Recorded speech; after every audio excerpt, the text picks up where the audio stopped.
Hi hello friends, ಎಲ್ಲರಿಗೂ ನಮ್ಮ ಅಮ್ಮನ ಅಡುಗೆಗೆ ಸ್ವಾಗತ. ನಮ್ಮ ಚಾನಲ್ನ ಸಬ್ಸ್ಕ್ರೈಬ್ ಮಾಡ್ಕೊಂಡಿರುವಂತಹ ವೀಕ್ಷಕರಿಗೆ ಎಲ್ಲರಿಗೂ ಧನ್ಯವಾದಗಳು. ಹಾಗೆಯೇ ಯಾರಿನ ಸಬ್ಸ್ಕ್ರೈಬ್ ಮಾಡಿದಿರೋ ವಿಡಿಯೋನ ನೋಡ್ತಾ ಇದ್ದೀರಾ, ನಮ್ಮ ಅಮ್ಮನ ಅಡುಗೆ ಚಾನಲ್ನ ಸಬ್ಸ್ಕ್ರೈಬ್ ಮಾಡ್ಕೊಳ್ಳಿ. ಇವತ್ತು ನಾನು ಮಾಡ್ತಿರುವಂಥ ರೆಸಿಪಿ ಸಿಂಪಲ್ ಆ್ಯಂಡ್ ಟೇಸ್ಟಿಯಾಗಿರುವಂತಹ ಚಿಕನ್ ಬಿರಿಯಾನಿ ಮಾಡೋದು ಹೇಗೆ ಅಂತ ತೋರಿಸ್ಕೊಡ್ತಾ ಇದ್ದೀನಿ. ತುಂಬಾ ಸಿಂಪಲು, ಸಖತ್ತಾಗಿರುತ್ತೆ. ಟೇಸ್ಟ್ ಮಾತ್ರ ಹೇಳೋದೇ ಬೇಡ. ಬನ್ನಿ ಇವಾಗ ಇಂಗ್ರೀಡಿಯೆಂಟ್ಸ್ ಏನೇನು ಬೇಕು ಅಂತ ನೋಡ್ಕೊಂಬರೋಣ. ಇಲ್ಲಿ ನಾನು ಅರ್ಧ kg ಆಗೋಷ್ಟು ಚಿಕನ್ನ ಕ್ಲೀನಾಗಿ 2-3 ಸತಿ ವಾಶ್ ಮಾಡಿ ಇಟ್ಕೊಂಡಿದ್ದೀನಿ. ಇಲ್ಲಿ ನಾನು ಬುಲೆಟ್ ರೈಸ್ ತೊಗೊಂಡಿದ್ದೀನಿ. ನೀವು ಯಾವ ಅಕ್ಕಿ ಬೇಕಾದರೂ ನೀವು ಯೂಸ್ ಮಾಡ್ಕೋಬೋದು. ಆದರೆ ನಾನಿಲ್ಲಿ ಈ ಥರ ಮೀಡಿಯಮ್ ಸೈಜ್ ಗ್ಲಾಸಲ್ಲಿ 2 ಗ್ಲಾಸ್ ಆಗೋಷ್ಟು ಬುಲೆಟ್ ರೈಸ್ ತೊಗೊಂಡಿದ್ದೀನಿ.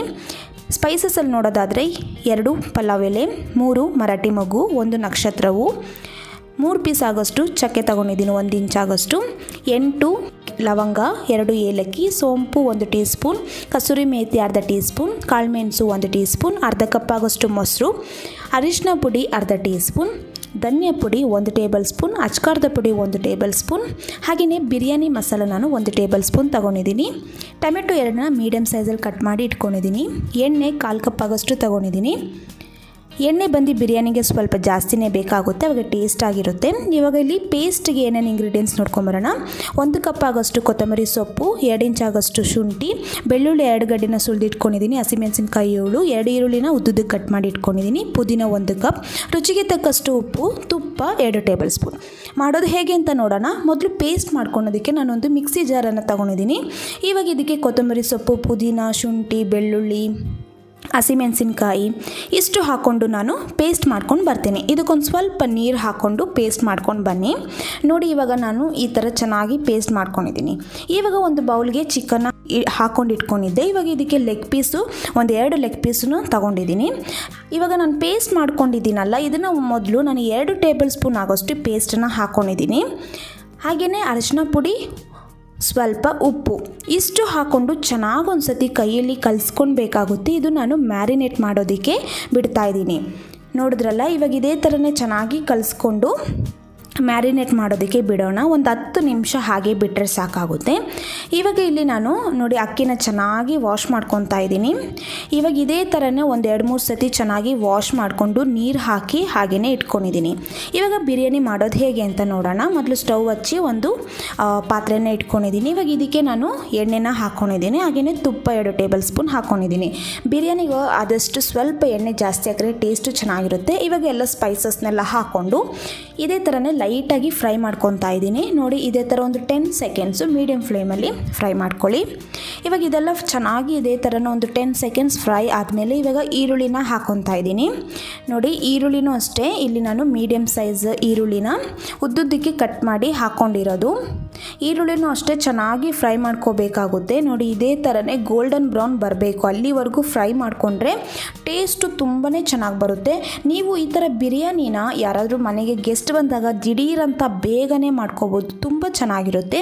ಇವಾಗ ನಾನು ಮೊದಲೇ ಪೇಸ್ಟ್ ಮಾಡಿ ಇಟ್ಕೊಂಡಿದ್ನಲ್ಲ, ಪೇಸ್ಟನ್ನು ಹಾಕ್ಕೊಂಡು ಚೆನ್ನಾಗಿ ಫ್ರೈ ಮಾಡ್ಕೊತಾ ಇದ್ದೀನಿ. ನೋಡಿ, ಇದೇ ಥರನೇ ಚೆನ್ನಾಗಿ ಫ್ರೈ ಮಾಡಿದ್ರೆ ಅದರಲ್ಲಿರುವಂಥ ಹಸಿ ವಾಸನೆ ಏನಿದೆ ಎಲ್ಲನೂ ಹೋಗುತ್ತೆ, ಹಾಗೆ ಟೇಸ್ಟಿಯಾಗೂ ಬರುತ್ತೆ. ಇವಾಗ ಟೊಮೆಟೊ ಹಾಕ್ಕೊಂಡಿದ್ದೀನಿ. ಒಂದು 2-3 ನಿಮಿಷ ಚೆನ್ನಾಗಿ ಫ್ರೈ ಮಾಡ್ಕೊಂಡಿದ್ದಾದಮೇಲೆ ಟೊಮೆಟೊನ ಹಾಕ್ಕೊಂಡಿರೋದು. ಇವಾಗ ಟೊಮೆಟೊನ ಹಾಕ್ಕೊಂಡು ಟೊಮೆಟೊ ನೋಡಿ ಫುಲ್ಲು ಸಾಫ್ಟ್ ಆಗಬೇಕು, ಅಲ್ಲಿವರೆಗೂ ಫ್ರೈ ಮಾಡ್ಕೋಬೇಕಾಗುತ್ತೆ. ಇವಾಗ ನಾನು ರುಚಿಗೆ ತಕ್ಕಷ್ಟು ಉಪ್ಪನ್ನು ಹಾಕ್ಕೊಂಡಿದ್ದೀನಿ. ಹಾಕ್ಕೊಂಡು ಇದೇ ಥರನೇ ಚೆನ್ನಾಗಿ ನಾನು ಫ್ರೈ ಮಾಡ್ಕೊತಾ ಇದ್ದೀನಿ. ಇವಾಗ ನೋಡಿದ್ರಲ್ಲ, ಒಂದು 2 ನಿಮಿಷ ಮೀಡಿಯಮ್ ಫ್ಲೇಮಲ್ಲಿ ಹಾಗೆಯೇ ಅದು ಟೊಮೆಟೊ ಎಲ್ಲ ಚೆನ್ನಾಗಿ ಬೇಯಲಿ, ಹಾಗೆಯೇ ಬಿಡೋಣ. ಇವಾಗ ನೋಡಿದ್ರಲ್ಲಿ ಎಷ್ಟು ಚೆನ್ನಾಗಿ ಸಾಫ್ಟಾಗಿ ಟೊಮೆಟೊ ಎಲ್ಲ ಬಂದಿದೆ ಅಂತ. ಇವಾಗ ನಾನು ಇದೇ ಥರನೂ ಒಂದು 2-3 ಸತಿ ಇದೇ ಥರ ಫ್ರೈ ಮಾಡ್ಕೊಂಡಿದ್ದಾದಮೇಲೆ ಮಸಾಲೆ ಎಲ್ಲ ನೋಡಿ ಎಣ್ಣೆಲೆ ಯಾವ ಥರ ಬಿಟ್ಟಿದೆ ಅಂತ, ಈ ಟೈಮಲ್ಲಿ ನಾವು ಚಿಕನ್ ಮ್ಯಾರಿನೇಟ್ ಮಾಡಿ ಇಟ್ಕೊಂಡಿದ್ರಲ್ಲ ಆ ಚಿಕನ್ನ ಹಾಕ್ಕೊಂಡಿದ್ದೀನಿ. ಹಾಕ್ಕೊಂಡು ಚೆನ್ನಾಗಿ ಒಂದು ಸತಿ ಮಿಕ್ಸ್ ಮಾಡ್ಕೋಬೇಕಾಗುತ್ತೆ. ನಾವು ಮೊದಲೇ ಮ್ಯಾರಿನೇಟ್ ಮಾಡುವಾಗ ಚಿಕನ್ಗೆ ಉಪ್ಪನ್ನು ಹಾಕಿದ್ರಿ, ಇವಾಗ ಉಪ್ಪು ಹಾಕೋ ಅವಶ್ಯಕತೆ ಇಲ್ಲ. ಇವಾಗ ಒಂದು ಸತಿ ಚೆನ್ನಾಗಿ ಇದೇ ಥರನೇ ನಾವೆಲ್ಲ ಮಸಾಲೆ ಎಲ್ಲ ಚೆನ್ನಾಗಿ ಸೆಟ್ ಆಗೋವರೆಗೂ ಮಿಕ್ಸ್ ಮಾಡ್ಕೊಂಡಿದ್ದಾದಮೇಲೆ ನಾನೊಂದು 10 ನಿಮಿಷ ಇದನ್ನು ಮೀಡಿಯಮ್ ಫ್ಲೇಮಲ್ಲಿ ಬೇಯೋದಕ್ಕೆ ಬಿಡ್ತಾಯಿದ್ದೀನಿ. ನೋಡಿ ಫ್ರೆಂಡ್ಸ್, ಚಿಕನ್ನಲ್ಲಿರುವಂಥ ನೀರೆಲ್ಲ ಬಿಟ್ಟಿದೆ. ಇವಾಗ ನಾನು ಒಂದು 10 ನಿಮಿಷ ಚಿಕನ್ನೆಲ್ಲ ಚೆನ್ನಾಗಿ ಬೇಯಿಸ್ಕೊಂಡಿದ್ದೀನಿ. ಇವಾಗ ಒಂದು ಸತಿ ಇದೇ ಥರ ಮಿಕ್ಸ್ ಮಾಡ್ಕೊಳ್ಬೇಕಾಗುತ್ತೆ. ಇವಾಗ ನಾನು ಅಚ್ಕಾರದ ಪುಡಿ, ಧನಿಯಾ ಪುಡಿ, ಹಾಗೆಯೇ ಬಿರಿಯಾನಿ ಮಸಾಲ ಹಾಕ್ಕೊಂಡಿದ್ದೀನಿ. ಬಿರಿಯಾನಿ ಮಸಾಲ ಹಾಕೋದ್ರಿಂದ ಟೇಸ್ಟಿಯಾಗಿರುತ್ತೆ, ಯಾಕಂದರೆ ನಾವು ಜಾಸ್ತಿ ಇಂಗ್ರೀಡಿಯೆಂಟ್ಸ್ ಹಾಕಿಲ್ಲ ಬಿರಿಯಾನಿಯಲ್ಲಿ, ಅದಕ್ಕೆ ಬಿರಿಯಾನಿ ಮಸಾಲ ಹಾಕೋದ್ರಿಂದ ತುಂಬಾ ಚೆನ್ನಾಗಿರುತ್ತೆ. ಇವಾಗ ಎಲ್ಲ ಒಂದು ಸತಿ ಚೆನ್ನಾಗಿ ಮಿಕ್ಸ್ ಮಾಡ್ಕೊಂಡಿದ್ದಾದಮೇಲೆ ನಾನು ಇವಾಗ ಮೊಸರನ್ನ ಹಾಕ್ಕೊತಾ ಇದ್ದೀನಿ. ಇವಾಗ ನೋಡಿ ಮೊಸರು ಹಾಕೋದ್ರಿಂದ ಚಿಕನ್ ಎಲ್ಲ ಸಾಫ್ಟಾಗಿ ಬರುತ್ತೆ, ಹಾಗೆಯೇ ಟೇಸ್ಟಿಯಾಗೂ ಇರುತ್ತೆ. ಇವಾಗ ಹಾಕ್ಕೊಂಡು ಒಂದು ಸತಿ ಚೆನ್ನಾಗಿ ಎಲ್ಲನೂ ಮಿಕ್ಸ್ ಮಾಡ್ಕೋಬೇಕಾಗುತ್ತೆ. ಇವಾಗ ಆಲ್ರೆಡಿ ಚಿಕನ್ ಅರ್ಧ ಬೆಂದಿದೆ. ಇವಾಗ ಒಂದು 5 ನಿಮಿಷ ಹಾಗೆ ಮೀಡಿಯಮ್ ಫ್ಲೇಮಲ್ಲಿ ಬಿಡೋಣ. ಇವಾಗ ಒಂದು 5 ನಿಮಿಷ ಆದಮೇಲೆ ನಾನು ಓಪನ್ ಮಾಡಿ ತೋರಿಸ್ತಾ ಇದ್ದೀನಿ. ನೋಡಿ ಎಣ್ಣೆ ಎಲ್ಲ ಯಾವ ಥರ ಬಿಟ್ಟಿದೆ ಅಂತ. ಇವಾಗೆಲ್ಲ ತುಂಬಾ ಚೆನ್ನಾಗಿ ಚಿಕನ್ ಎಲ್ಲ ಬೆಂದಿರುತ್ತೆ ನೋಡಿ. ಇವಾಗ ಈ ಟೈಮಲ್ಲಿ ಒಂದು ಸತಿ ಇದೇ ಥರನೇ ಮಿಕ್ಸ್ ಮಾಡ್ಕೊಂಡಿದ್ದಾದಮೇಲೆ ಇವಾಗ ನಾನು ನೀರನ್ನು ಹಾಕ್ಕೊತಾ ಇದ್ದೀನಿ. ಇಲ್ಲಿ ನಾನು ನೀರು 4 ಗ್ಲಾಸ್ ಹಾಕ್ಕೊತಾ ಇದ್ದೀನಿ. 2 ಗ್ಲಾಸ್ ಅಕ್ಕಿಗೆ 4 ಗ್ಲಾಸು ನೀರನ್ನು ಹಾಕ್ಕೋಬೇಕಾಗುತ್ತೆ, ಅಂದರೆ ಡಬಲಾಗಿ ಹಾಕ್ಕೋಬೇಕು. ಇವಾಗ ಸ್ವಲ್ಪ ಉಪ್ಪನ್ನು ಹಾಕ್ಕೊಂಡು ಒಂದು ಸತಿ ಮಿಕ್ಸ್ ಮಾಡ್ಕೊತಾ ಇದ್ದೀನಿ. ನೀವು ಈ ಟೈಮಲ್ಲಿ ಉಪ್ಪನ್ನು ನೋಡಿ ಹಾಕ್ಕೊಳ್ಳಿ, ಯಾಕಂದರೆ ನಾವು ಮೊದಲೇ ಉಪ್ಪು ಹಾಕಿರ್ತೀರಿ. ನೀರು ಹಾಕಿದ್ಮೇಲೆ ಸ್ವಲ್ಪ ಉಪ್ಪು ಬೇಕಾಗುತ್ತೆ. ಹಾಕ್ಕೊಂಡಿದ್ದಾದಮೇಲೆ ಇದನ್ನ ಕುದಿಯೋಕ್ಕೆ ಬಿಡೋಣ. ಇವಾಗ ಕುದಿಯುತ್ತಾ ಇದೆ ನೋಡಿ. ಈ ಥರ ಕುದಿಯೋ ಟೈಮಲ್ಲಿ ನಾವು ಅಕ್ಕಿನ ಹಾಕ್ಕೋಬೇಕಾಗುತ್ತೆ. ನೋಡಿ ನಾನು ಅಕ್ಕಿ ನೀರಲ್ಲಿ ಹಾಕಿಟ್ಕೊಂಡಿದ್ದೆ, ನೀರನ್ನೆಲ್ಲ ಬಗ್ಸಿ ಇವಾಗ ಬರೀ ಅಕ್ಕಿನ ಮಾತ್ರ ಹಾಕ್ಕೊತಾ ಇರೋದು. ಇವಾಗ ಇದೆಲ್ಲ ಹಾಕ್ಕೊಂಡಿದ್ದಾದಮೇಲೆ ಮೆಲ್ಲಿಗೆ ಇದೇ ಥರನೇ ನಾವು ಒಂದು ಸತಿ ಮಿಕ್ಸ್ ಮಾಡ್ಕೋಬೇಕಾಗುತ್ತೆ. ನೀವು ಯಾವ ಅಕ್ಕಿಯಲ್ಲಿ ಬೇಕಾದರೂ ಮಾಡ್ಕೋಬೋದು, ಬಾಸ್ಮತಿ ಅಕ್ಕಿಲಿ ಇಲ್ಲ ಸೋನಾ ಮಸೂರಿ ಅಕ್ಕಿ, ಯಾವ ಅಕ್ಕಿಯಲ್ಲಿ ಬೇಕಾದರೂ ಮಾಡ್ಕೋಬೋದು. ತುಂಬಾ ಟೇಸ್ಟಿಯಾಗಿ ಬರುತ್ತೆ. ಅಂದರೆ ಬುಲೆಟ್ ರೈಸಲ್ಲಿ ನಾನು ಮಾಡಿ ತೋರಿಸ್ತಾ ಇದ್ದೀನಿ. ಇದು ಕೂಡ ತುಂಬ ಸಖತ್ತಾಗಿ ಬರುತ್ತೆ. ಇವಾಗ ನೋಡಿ ಫ್ರೆಂಡ್ಸ್, ಒಂದು 5 ನಿಮಿಷ ಇದರಲ್ಲಿ ಕ್ಲೋಸ್ ಮಾಡಿ ನಾನು ಬಿಟ್ಟಿದ್ದೆ. ಆವಾಗ ನಾವು ಇದೇ ಥರನೇ ಕೈ ಆಡಿಸ್ತಾ ಇರಬೇಕು. ನೋಡಿದ್ರಲ್ಲ, ಇವಾಗ ಒಂದು 5 ನಿಮಿಷ ಆದಮೇಲೆ ಇದೇ ಥರನೇ ಮಿಕ್ಸ್ ಮಾಡಿಕೊಂಡು ಮತ್ತೆ ನಾನು ಹಾಗೇ ಬೇಯೋದಕ್ಕೆ ಬಿಡ್ತಾಯಿದ್ದೀನಿ. ಮತ್ತೆ 5 ನಿಮಿಷ ಆದಮೇಲೆ ಲೋ ಫ್ಲೇಮಲ್ಲಿ ಇಟ್ಕೊಂಡು ನಾವಿವಾಗ ಇದನ್ನು ಲೈಟಾಗಿ ಹಿಂಗೆ ಮಿಕ್ಸ್ ಮಾಡ್ಕೋಬೇಕು. ನೋಡಿ ನಾವು ಈ ಥರ ಸೈಡಿಂದ ತೆಗೆದು ಈ ಥರ ಮಿಕ್ಸ್ ಮಾಡ್ಕೋಬೇಕಾಗುತ್ತೆ.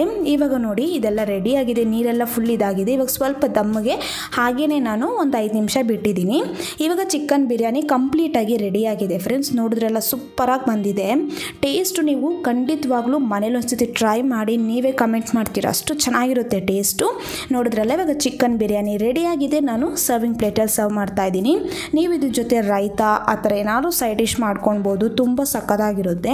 ನೋಡಿದ್ರಲ್ಲ, ಸಿಂಪಲ್ಲಾಗಿ ಚಿಕನ್ ಬಿರಿಯಾನಿ ಮಾಡೋದು ಹೇಗೆ ಅಂತ ನೀವು ಕೂಡ ಮನೇಲಿ ಒಂದ್ಸತಿ ಟ್ರೈ ಮಾಡಿ ಹೇಗೆ ಬಂತು ಅಂತ ಕಮೆಂಟ್ ಮಾಡಿ. ಹಾಗೆಯೇ ನಮ್ಮ ಅಮ್ಮನ ಅಡುಗೆ ಚಾನಲ್ನ ಸಬ್ಸ್ಕ್ರೈಬ್ ಮಾಡ್ಕೊಳ್ಳಿ, ಪಕ್ಕದಲ್ಲಿ ಬರುವ ಬೆಲ್ ಐಕನ್ನ ಕ್ಲಿಕ್ ಮಾಡ್ಕೊಳ್ಳಿ. ಈ ವಿಡಿಯೋ ನೋಡಿರುವ ಎಲ್ಲ ವೀಕ್ಷಕರಿಗೂ ಧನ್ಯವಾದಗಳು.